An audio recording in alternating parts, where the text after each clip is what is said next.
গাজায় যুদ্ধবিরতি চুক্তির প্রথম ধাপ অনুমোদন করেছে ইসরায়েল। বন্দী বিনিময় এবং আংশিক সেনা প্রত্যাহার করবে তেল আবিব। জুলাই সনদ স্বাক্ষরকে ইতিবাচক হিসেবে দেখছে বিএনপি, গণতন্ত্র অব্যাহত রাখার প্রত্যাশা।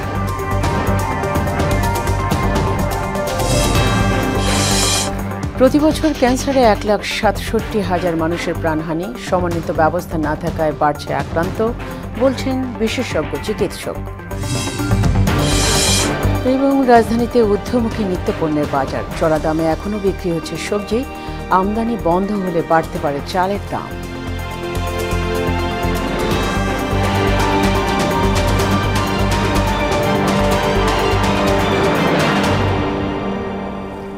আসসালামু আলাইকুম, সবাইকে মোহনা সংবাদে স্বাগত। শুনছিলেন শিরোনাম, পুরো সংবাদের সঙ্গে আছি ফাতেমা রশিদ। শুরুতেই আন্তর্জাতিক প্রসঙ্গ। গাজায় যুদ্ধবিরতি চুক্তির প্রথম ধাপ অনুমোদন করেছে ইসরায়েল। এর মাধ্যমে বন্দী বিনিময় এবং গাজায় কিছু অংশ থেকে সেনা প্রত্যাহার করবে তেল আবিব। এদিকে যুদ্ধবিরতির তত্ত্বাবধানে ইসরায়েল 200 সৈন্য মোতায়েন করবে বলে জানিয়েছে যুক্তরাষ্ট্র। বিস্তারিত কাজী শাহরিনের ডেস্ক রিপোর্টে। 2 বছরের লাগাতার বর্বরতার পর গাজায় যুদ্ধবন্ধের সিদ্ধান্ত নিয়েছে ইসরায়েলি সরকার। শুক্রবার ভোরে দেশটির প্রধানমন্ত্রী বেঞ্জামিন নেতানিয়াহুর নেতৃত্বাধীন মন্ত্রিসভা হামাসের সঙ্গে যুদ্ধবিরতি ও বন্দী বিনিময় চুক্তির অনুমোদন দিয়েছে। এর ফলে আগামী 24 ঘণ্টার মধ্যেই গাজায় যুদ্ধবিরতি কার্যকর হবে এবং পরবর্তী 72 ঘণ্টার মধ্যে মুক্তি পাবে ইসরায়েলি জিম্মিরা। হামাসের গাজা প্রধান খলিল আল হাইয়া টেলিভিশনে দেয়া এক ভাষণে বলেন, যুদ্ধ শেষ হওয়ার নিশ্চয়তা পেয়েছেন তিনি। যুক্তরাষ্ট্র এবং মধ্যস্থতাকারীদের কাছ থেকে তিনি নিশ্চয়তা পেয়েছেন ইসরায়েলের সঙ্গে সম্পাদিত যুদ্ধবিরতি চুক্তির প্রথম ধাপ যুদ্ধের স্থায়ী সমাপ্তির দিকে যাবে। সংবাদ মাধ্যম বিবিসির তথ্য মতে প্রথম দফায় হামাস গাজায় থাকা 20 জন জীবিত ইসরায়েলি জিম্মিকে মুক্তি দেবে। বিনিময়ে ইসরায়েল সৈন্যদের একটি নির্দিষ্ট এলাকা থেকে প্রত্যাহার করবে এবং প্রায় 2000 ফিলিস্তিনি বন্দীকে মুক্তি দেবে। এদিকে গাজা যুদ্ধবিরতি কার্যকর ও তদারকির জন্য যুক্তরাষ্ট্রসহ কয়েকটি দেশ মিলে একটি আঞ্চলিক টাস্ক ফোর্স গঠন করেছে। এই টাস্ক ফোর্স যুক্তরাষ্ট্র থেকে 200 সৈন্য পাঠাবে ইসরায়েলে। তারা যুদ্ধবিরতি বাস্তবায়ন পর্যবেক্ষণ করবেন।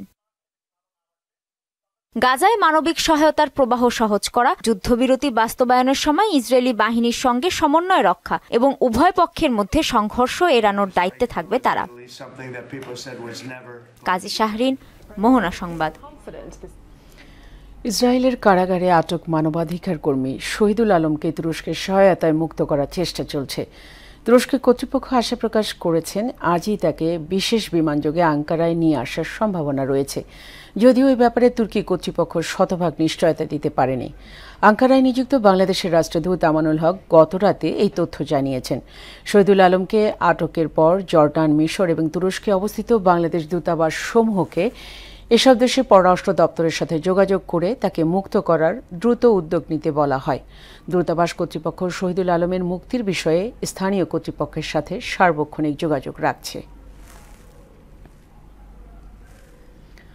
আগামী 15 অক্টোবর জুলাই সনদ স্বাক্ষরকে বিএনপি ইতিবাচক হিসেবে দেখছে বলে জানিয়েছেন দলটির সিনিয়র যুগ্ম মহাসচিব রুহুল কবির রিজভী।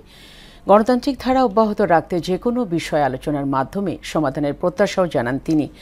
সকালে শহীদ প্রেসিডেন্ট জিয়াউর রহমানের মাজারে এগ্রিকালচারিস্ট অ্যাসোসিয়েশন অব বাংলাদেশের নবগঠিত কমিটির ফুলেল শ্রদ্ধা এবং ফাতেহা পাঠ শেষে সাংবাদিকদের কাছে এ মন্তব্য করেন। বলেন, রাজনৈতিক দলগুলো আলোচনার মাধ্যমে নির্ধারিত সময়ের আগেই জুলাই সনদের ব্যাপারে সিদ্ধান্তে পৌঁছাবে। নানা আলাপ আলোচনা এবং বিতর্কের মধ্য দিয়েই একটি সিদ্ধান্তে আসবে। আমার বিশ্বাস সেই সিদ্ধান্তেই সব রাজনৈতিক দলগুলো পৌঁছবে এবং তার যে তারিখ নির্ধারণ হয়েছে সেই তারিখের মধ্যে আমার বিশ্বাস প্রত্যেকটি রাজনৈতিক দল তারা তাদের মতামত দিয়ে একটি জায়গায় আসতে পারবে বলে আমার বিশ্বাস। দেশে প্রতি বছর ক্যান্সারে আক্রান্ত হয়ে 1,67,000 মানুষের মৃত্যু হয়, এমন তথ্য জানিয়ে বিশেষজ্ঞ চিকিৎসক হাবিবুল্লাহ তালুকদার রাশকিন বলেন, সমন্বিত চিকিৎসা ব্যবস্থা না থাকায় আক্রান্তের সংখ্যা বাড়ছে। আর ক্যান্সারে আক্রান্তরা জানান শারীরিক যন্ত্রণা সহ পারিবারিক এবং সামাজিক দুর্ভোগের কথা। ক্যান্সার নিয়ে সুরাইয়া মুন্নি 2 পর্ব ধারাবাহিক প্রতিবেদনের আজ প্রথম কিস্তি। গবেষণায় দেশে ৩৮ ধরনের ক্যান্সার রোগী পাওয়া গেছে। এ রোগে শরীরের ৫টি স্থানে আক্রান্ত বেশি হয়। সেগুলো হলো স্তন ১৬.৮%, মুখ ৮.৪%, পাকস্থলী ৭%, শ্বাসনালী ৭% এবং জরায়ু মুখের ক্যান্সার ৫.১%। এছাড়া নারীদের থাইরয়েড ও ডিম্বাশয় ক্যান্সারেও আক্রান্ত হতে দেখা যায়। পুরুষরা বেশি আক্রান্ত হচ্ছেন শ্বাসনালী, পাকস্থলী, ফুসফুস, মুখ ও খাদ্যনালীর ক্যান্সারে। পুরুষের প্রধান ৩টি ক্যান্সার হলো ফুসফুস ১৬.১%, যকৃত ১২.৯% এবং ষড়যন্ত্রের ক্যান্সার ১২.৯%। আক্রান্তরা জানান এই রোগের ভয়াবহতার কথা। হাত ব্যথা, পা ব্যথা, টাকা পয়সার সমস্যা, খাইতে পারি না। আমার কাশ হচ্ছিল, এই কাশর নিয়ে হয়ে গেছে এই ফুসফুসি। এখন যে কি হয়েছে নিজেও কোয়াবেই না। এখন ডাক্তারেরা জানে, যারা জামাইয়া জানে, আমার তো কয় না। হাত পাও চাবাই ব্যথা হয়, আর এখন এইটা নেওয়ার পরে একটু সমস্যা আছে, শ্বাসকষ্ট হচ্ছে। ৪৮% রোগীর ক্যান্সারের সঙ্গেই তামাক গ্রহণের সম্পর্ক আছে বলে জানান ক্যান্সার প্রতিরোধ বিশেষজ্ঞ ডক্টর হাবিবুল্লাহ তালুকদার আশকিন। গ্লোবোক্যানের 2022 এটাই হলো সর্বশেষ ভার্সন। সেখানে বলা হয়েছে বাংলাদেশে প্রতি বছর 1,67,000 মানুষ নতুন করে ক্যান্সারে আক্রান্ত হয়। এটা সব ক্যান্সারে নারী পুরুষ নির্বিশেষে। আর 1,07,000-এর মতো মানুষ প্রতি বছর ক্যান্সারে মারা যায়। রোগের প্রাথমিক অবস্থা নির্ণয়ের জন্য সরকারি বাজেটে একটা বরাদ্দ রাখার পরামর্শ দেন তিনি। 3/1 বাজেট ব্যয় করা উচিত প্রতিরোধের জন্য। 3/1 বাজেট ব্যয় করা উচিত সারা বাংলাদেশের প্রত্যন্ত মানুষের কাছে ক্যান্সারের যে প্রাথমিক অবস্থা নির্ণয় করার যে স্ক্রিনিং যে পদ্ধতিগুলা, সরকারের বাজেটের আরও 3/1। আর বাকি 3/1 দিয়ে ঠিক কোন জায়গায় কোন চিকিৎসার জন্য কোন যন্ত্রপাতি বা কোন জনবল আমার দরকার সেটা করা। সরকারি বেসরকারি সমন্বিত উদ্যোগের মাধ্যমে ক্যান্সার চিকিৎসা সেবা সহজলভ্য করার তাগিদ দেন ডাক্তার হাবিবুল্লাহ তালুকদার। ক্যান্সার থেকে সুরক্ষার জন্য আমাদের একটা ক্যাম্পেইন আছে ৫-৫-৭। সুরাইয়া মুন্নি, মোহনা সংবাদ, ঢাকা। ৩ যুগ পর অনুষ্ঠিত হতে যাওয়া চট্টগ্রাম বিশ্ববিদ্যালয় কেন্দ্রীয় ছাত্র সংসদ চাকসু ও হল সংসদ নির্বাচন ঘিরে ক্যাম্পাস জুড়ে বিরাজ করছে উৎসবের আমেজ। এই নির্বাচনের বাকি আর মাত্র ৪ দিন। শেষ মুহূর্তের প্রচারণায় ব্যস্ত প্রার্থীরা ভোটারদের আকৃষ্ট করতে নিচ্ছেন নানা অভিনব কৌশল। এ বিষয়ে আরও জানাতে চট্টগ্রাম বিশ্ববিদ্যালয় থেকে যোগ দিচ্ছেন সহকর্মী সুমন কুমার দে। সুমন, চাকসু নির্বাচনের তো আর মাত্র কয়েকদিনের বাকি। নির্বাচনের সবশেষ কি তথ্য আছে জানাবেন।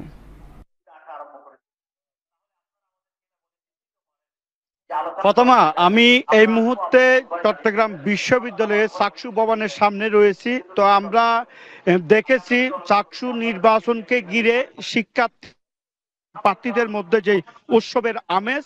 যদি আপনাকে বলে রাখি, শারদীয় দুর্গোৎসবের বন্ধের কারণে যে ক্যাম্পাসে শিক্ষার্থীরা কিন্তু ছুটিতে বাড়িতে গিয়েছিলেন, এরপর থেকেই কিন্তু যে প্রচারণা সেটি কিন্তু আমরা দেখছি প্রত্যেকটি ক্যাম্পাসে এবং রেল স্টেশনে বিভিন্ন যে চায়ের দোকান রয়েছে সেগুলাতে তারা প্রচারণা চালিয়ে যাচ্ছেন। তো আজকে যেহেতু শুক্রবারে তারা ওই উপাসনায় কেন্দ্রে অর্থাৎ মসজিদে বা মন্দিরে তারা যারা প্রার্থী রয়েছে তারা কিন্তু যাচ্ছেন, তাদের কাছে ভোট চাচ্ছেন। যেহেতু 13 তারিখ প্রচারণা কিন্তু বন্ধ হয়ে যাবে, সেই কারণে আজকে সহ 3 দিন রয়েছে। সেই 3 দিন রয়েছে, সেই কারণে তারা শিক্ষার্থীরা কিন্তু তারা এই প্রচারণা কিন্তু ব্যস্ত সময় পার করছেন। আর যারা শিক্ষার্থী রয়েছে তারা তাদের যে পছন্দের প্রার্থীকে ভোট দেওয়ার জন্য তারা অধীর আগ্রহী বসে আছেন। এবং 35 বছর পরে যেহেতু চাকসু নির্বাচন হচ্ছে, সেই কারণে চাকসুতে যে উৎসবের আমেজ সেটি কিন্তু আমরা লক্ষ্য করছি। তো যদি বলে রাখি, আমরা নির্বাচন কমিশনের সাথে কথা বলেছি, এখন পর্যন্ত কোনো ধরনের অপ্রীতিকর ঘটনা ঘটেনি এবং আগামী 15 অক্টোবর শান্তিপূর্ণ ভোট গ্রহণ অনুষ্ঠিত হবে এমনটাই প্রত্যাশা করেন কিন্তু নির্বাচন কমিশনার, শিক্ষার্থী এবং প্রার্থীরা। তো চট্টগ্রামের বিশ্ববিদ্যালয় থেকে এই ছিল এখন পর্যন্ত আমার কাছে সর্বশেষ। ফাতেমা। সুমন, আপনাকে ধন্যবাদ। রাজধানীর বাজারে বেড়েই চলেছে নিত্যপণ্যের দাম। এখনও সবজির দামের লাগাম টানা সম্ভব হয়নি। বেড়েছে মসুর ডাল ও পোলাও চালের দাম। কেজিতে ব্রয়লার মুরগির দাম বেড়েছে 5 থেকে 10 টাকা। পেঁয়াজ, সয়াবিন তেল, চিনির দাম অপরিবর্তিত আছে, তবে কমেছে আলুর দাম। সরবরাহ স্বাভাবিক থাকায় উচ্চ মূল্যে স্থিতিশীল আছে মাছের দাম। এমআর আসাদের রিপোর্ট। সপ্তাহ পেরোলেই বাজারে বাড়ে নিত্যপণ্যের দাম। এর ব্যত্যয় ঘটেনি এ সপ্তাহেও। তবে দাম বৃদ্ধির তালিকায় নতুন করে যোগ হয়েছে মসুর ডাল ও পোলাওয়ের চালের নাম। পোলাও চাল ছিল আমরা 95-100 টাকার মধ্যে ছিল, এখন উঠতে উঠতে 112-114 টাকা হয়ে গেছে। তো আমরা 120-25 টাকা বিক্রি করতেছি। মসুর ডাল ছিল 130 টাকা, সেই মসুর ডাল 150 টাকা। রেট বাড়িয়ে যেতেছে, যে যারা একটু খাইবো কিংবা ডালটা আগে করতো ডাল ভাত খাইবো মাইছে, কিন্তু এখন তা দেখতেছি যে ডাল ভাত আর খাওয়ার সম্ভাবনা। এই মাসে পর্যন্ত ভারতের চাল আসা টাইম আসবে, এই মাস পরে বন্ধ হয়ে যাবে। তো ভারতের চাল বন্ধ হয়ে গেলে আমাদের দেশি চালের দাম অনেক বেড়ে যায়। সিন্ডিকেট ভাঙতে হলে আপনি এই ব্যান বন্ধ করতে হবে। সেই সঙ্গে বেড়েছে ব্রয়লার মুরগির মূল্য, কেজিতে 5 থেকে 10 টাকা বেড়েছে। তবে অন্য মুরগির দাম স্থিতিশীল। এদিকে গরুর মাংস বিক্রি হচ্ছে প্রতি কেজি 750 থেকে 900 টাকায়। খালি মাংস কালে 900 টাকা আর হাঁস সহ 450 টাকা। 780 এই যে রান আছে না, চাপ চোপ আছে, এগুলি নিলে নেয়। আর মুরগির রান মিলে যারা নেয় এগুলো 800। ব্রয়লারটা 5 টাকা বাড়ছে আর কি। ব্রয়লার আগে 55 টাকা কিনছিলাম পাইকারি, এখন 60 টাকা কিনি, এখন 80 টাকার খুচরা বিক্রি করি। সোনালী মুরগির দাম হইতেছে মনে করেন আপনার 320 টাকা, এমনি 300 টাকা আমরা বেশি। আর দেশি মুরগি হচ্ছে 580 টাকা। সরবরাহ স্বাভাবিক থাকায় নতুন করে বাড়েনি মাছের দাম। ইলিশ শিকারে নিষেধাজ্ঞার কারণে বাজারে নেই মাছ। শিং মাছ হলো 450 টাকা কেজি, 400 টাকা কেজি। মাগুর 600, টাকি 500, 450, 400। আর শোল মাছ হলো 900 টাকা কেজি, ওই 250 টাকা কেজি। 300, 500, 450, পাবদা মাছ, কাতল মাছ, রুই মাছ, বোয়াল মাছ। দ্রব্যমূল্য নিয়ন্ত্রণের কার্যকর উদ্যোগ না নিলে নিম্ন ও সীমিত আয়ের মানুষের দুর্ভোগ আরও বাড়বে বলে মনে করছেন সংশ্লিষ্টরা। MR আসাদ, মোহনা সংবাদ, ঢাকা। বাজার পরিস্থিতি জানাতে ময়মনসিংহ থেকে যুক্ত হচ্ছেন সহকর্মী রুবায়েত বাপ্পি। বাপ্পি, কেমন দেখছেন দ্রব্যমূল্য? ভোক্তাদের প্রতিক্রিয়া জানাবেন।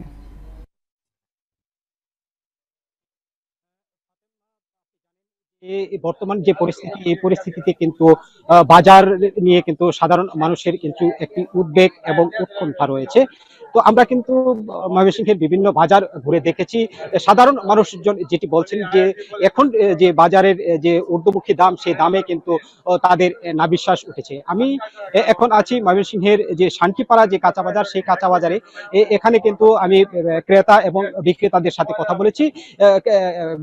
ক্রেতারা কিন্তু যে অভিযোগটা করছেন যে প্রতিটা জিনিসের দামই কিন্তু ঊর্ধ্বগতি রয়েছে, এবং তারা বলছেন যে এই দাম যদি নিয়ন্ত্রণে না আসে তাহলে তাদের জীবন চলার পথে কিন্তু দুর্বিষহ দিন পার করতে হবে, এবং বর্তমানে যে পরিস্থিতি আছে সেই পরিস্থিতিতে তারা হিমশিম খাচ্ছেন, এমনটাই জানাচ্ছেন। এই বিষয়টি নিয়ে সবজির বাজার কেন বাড়তি আমরা বিক্রেতাদের কাছে জানতে চেয়েছিলাম। বিক্রেতারা যেটি বলেছেন যে বাজারে যে সবজির যখনই সরবরাহের ঘাটতি থাকে তখনই কিন্তু বাজারে সবজির দাম বেড়ে যায়। তাছাড়া বর্তমানে যে স্থানীয়ভাবে যে সবজি উৎপাদনের কথা, সেই সবজিগুলো কিন্তু এখন উৎপাদন হচ্ছে না, এবং তারা যেটি বলছেন যে দূরের অন্যান্য জেলা থেকে যখন সবজি আসছে, সেই সবজিগুলো পরিবহনের যে খরচ, সেই খরচটা বেড়ে যাওয়াতে কিন্তু সবজির দাম বেড়ে যাচ্ছে। তবে আসার কথা হলো যে গত সপ্তাহে যে কাঁচামরিচের দাম 300, 350 এবং 400 টাকা উঠে গিয়েছিল, আজকে কিন্তু এই বাজারে কাঁচামরিচ 200 টাকা কেজিতে বিক্রি হচ্ছে। এছাড়া অন্যান্য যেগুলি সবজি আছে, সেই সবজির দাম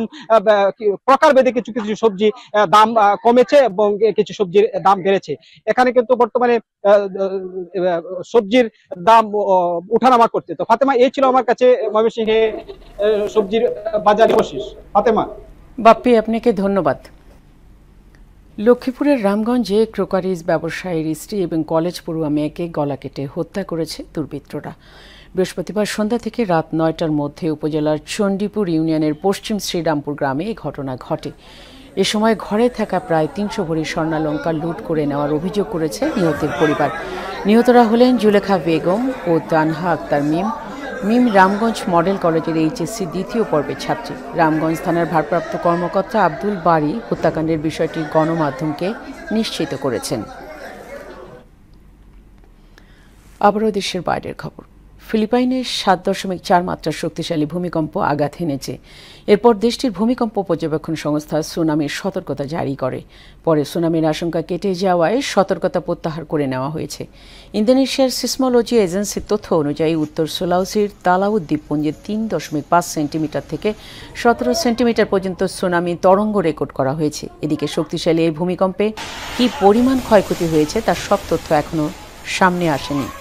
ভূমিকম্পের কারণে দাভাও ওরিয়েন্টাল প্রদেশে বিদ্যুৎ সরবরাহ বিঘ্নিত হয়েছে।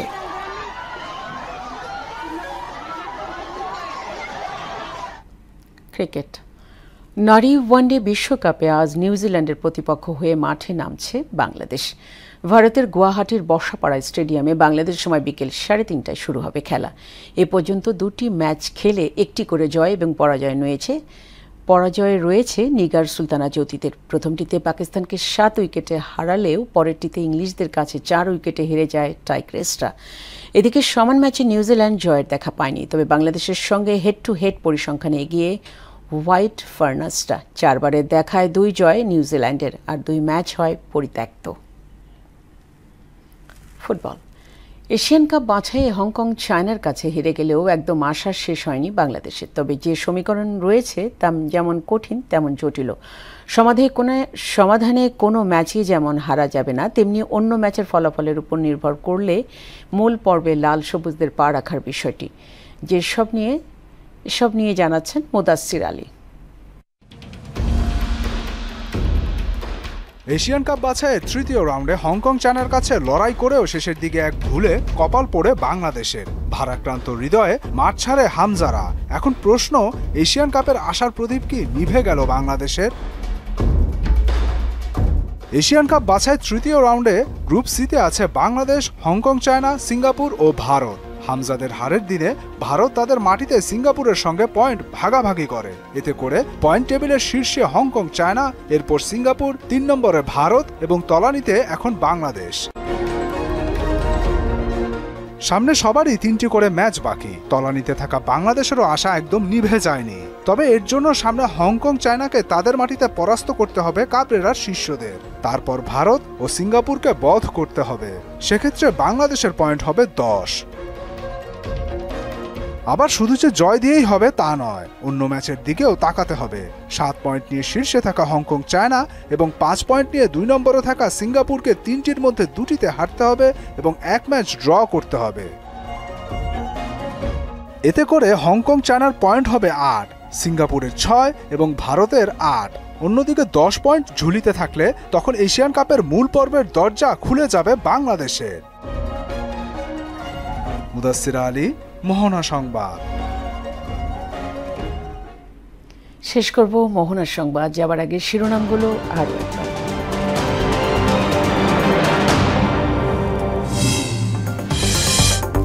গাজায় যুদ্ধবিরতি চুক্তির প্রথম ধাপ অনুমোদন করেছে ইসরায়েল। বন্দি বিনিময় এবং আংশিক সেনা প্রত্যাহার করবে তেল আবিব। জুলাই সনদ স্বাক্ষরকে ইতিবাচক হিসেবে দেখছে বিএনপি। গণতন্ত্র অব্যাহত রাখার প্রত্যাশা।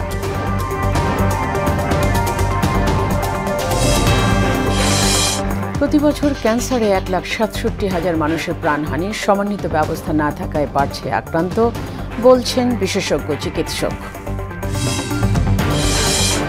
এবং রাজধানীতে ঊর্ধ্বমুখী নিত্যপণ্যের বাজার। চড়া দামে এখনও বিক্রি হচ্ছে সবজি। আমদানি বন্ধ হলে বাড়তে পারে চালের দাম।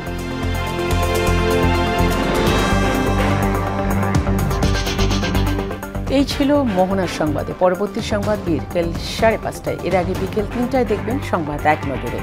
মোহনার সবশেষ খবর জানতে ভিজিট করুন www.mohana.tv। সংবাদ দেখতে পারেন ফেসবুক ও ইউটিউবে। এতক্ষণ সঙ্গে থাকার জন্য সবাইকে ধন্যবাদ।